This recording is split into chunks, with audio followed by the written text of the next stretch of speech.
I got a small part of the pasture fenced off here with some temporary fencing and some electric fence wire, some small poly wire, and there's the chicken tractor.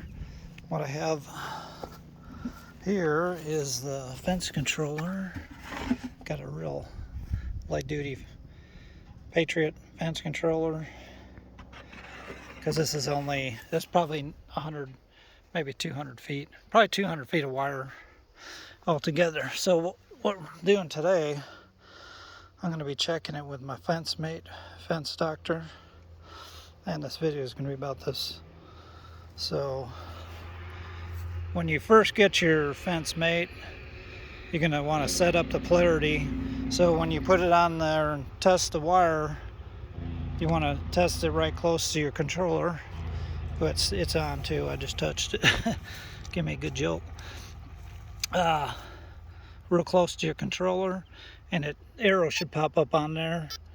You might have, with this poly wire, you have to move it around a little bit. See that arrow where it showed the direction of the current travel? So the polarity is set up right on here, and then it'll tell you your kilovolts. Now we just went around here and mowed the edge because there was a lot of grass touching the bottom wire. Still a bit right here touching. That little bit won't matter, I don't think. And with all that grass touching this, it was putting out about 7,000 volts. So let's take a look here. We'll go with you should test each wire. So you have to, this poly braid, it's kind of, you have to move it around a little bit. See, it said 16 amps per second there. You have to kind of move it a little so it gets a good reading. And it's 8,400 kilovolts. So that's a pretty good jolt. And if I didn't have these rubber boots on, I just touched the wire, it gave me a pretty good shock. Without those on, without the rubber boots on, it'd make your tendons stand out a little bit. So then we'll test this second wire here. It's a little less. See how it's more amps and less volts. Dang fly's getting on me.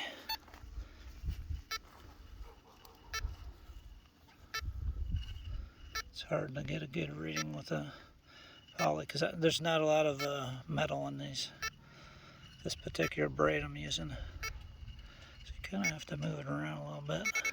There it goes. Test the top wire. And if you're looking for a break, what you can do is see the voltage 8.4. Just keep walking around your fence and you'll find the break. Like say, if there's a break here, let's